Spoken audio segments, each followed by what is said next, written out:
Hi, I'm Lindsay Wancour, and I'm the Project Creation Manager for Adventure Scientists. And today I'm going to talk about how Adventure Scientists process leads to action by looking at the success of our Wild and Scenic Rivers project.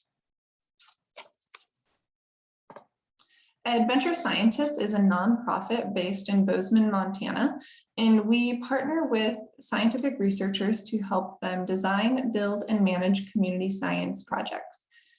We leverage the outdoor community to collect data from previously unobtainable scales in remote locations.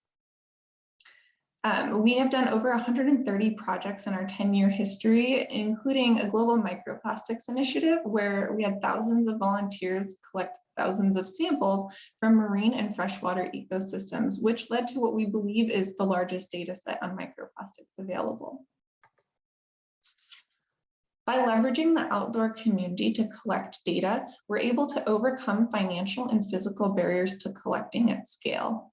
Our volunteers are able to access remote locations from the deep sea to the Antarctica and just about everything in between. You can see in this map all the Explorer starting locations from our different projects. And when we're working with volunteers that have these outdoor skill sets, the volunteers are able to focus on data quality rather than trying to make sure that they're safe in the backcountry. That just comes inherently for them at this point. So as I mentioned, I'm going to talk about our Wild and Scenic Rivers project. And it's important to start by saying what a Wild and Scenic River is.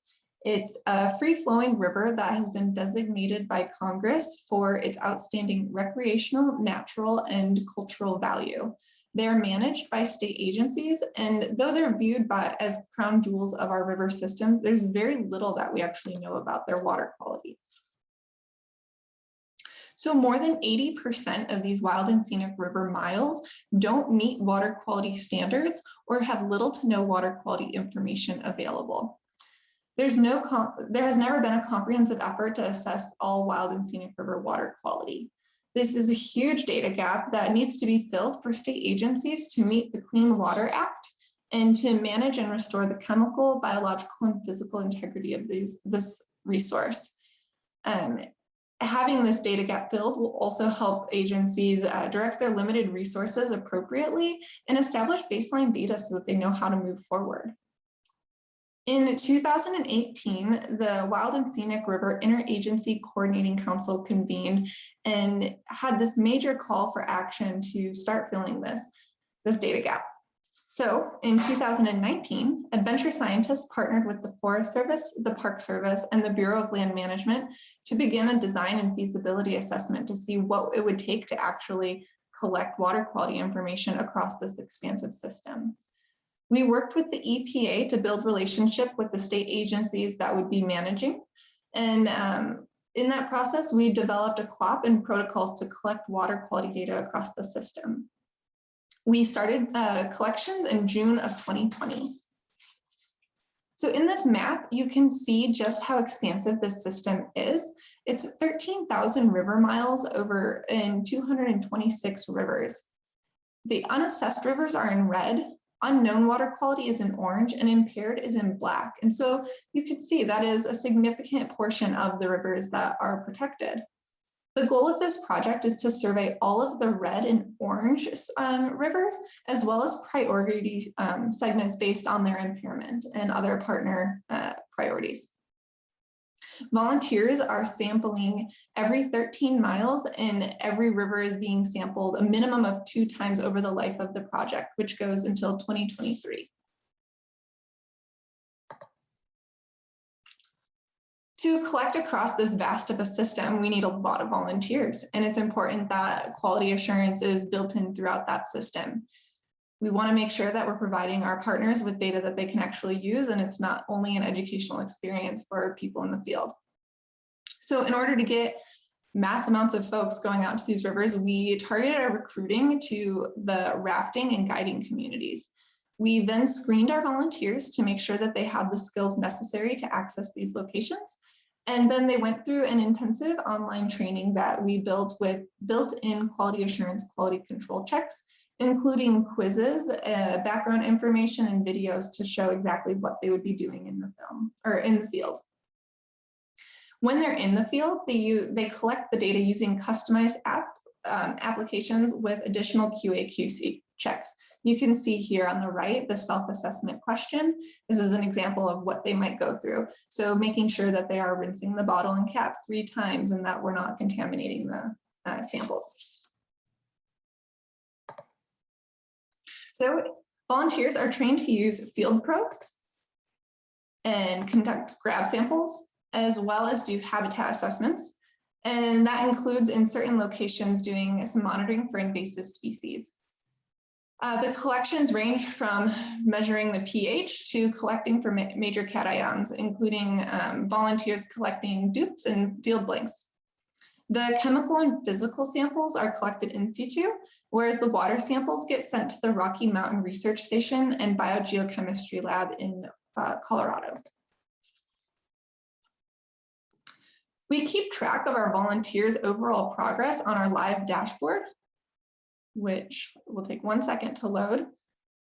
But you can see here live updates of what's been collected. So there have been 625 surveys to date, and that's on the 31st.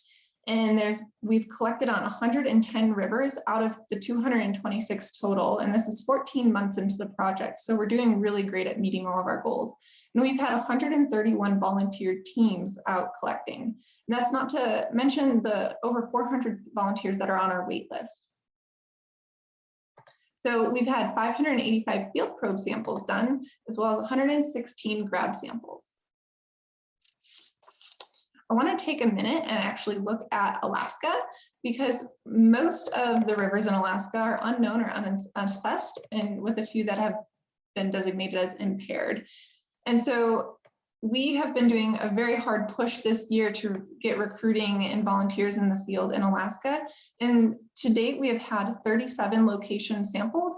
All previously were unassessed, and they're all in incredibly remote locations where it's often needed to have a bush plane to even access, which the volunteers contribute on their own time and their own dollar, which is great to see that commitment to helping the cause. So all of this data goes to the EPA's Water Quality Exchange, the National Water Quality Monitoring Council's portal, as well as being available by request on our website. And while the breadth of this data that we've been able to collect is impressive, there's also been secondary outcomes that I think are important to highlight.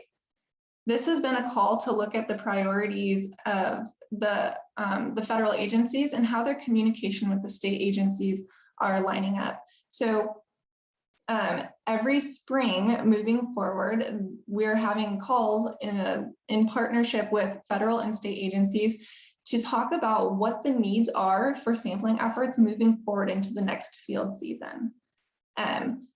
State agencies are also going to be receiving more training on how to access and use the Water Quality Exchange portal.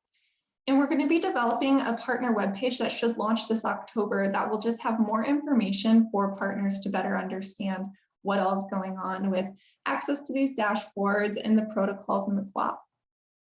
In addition to the federal agency learning that they need to have better communication and training with state agencies, it's also really worth noting what the in-kind contribution of these volunteers is. Since in the 14 months that we've had this project launched, and also during a pandemic, volunteers have contributed over 20,000 hours of their time to this project. And so it's thanks to the dedicated volunteers that are willing to go and give back to the places they love, as well as amazing partners who are committed to improving their processes, that Adventure Scientists is creating the first comprehensive view of the wild and scenic rivers system in America. Thank you for your time, and I look forward to answering any of your questions.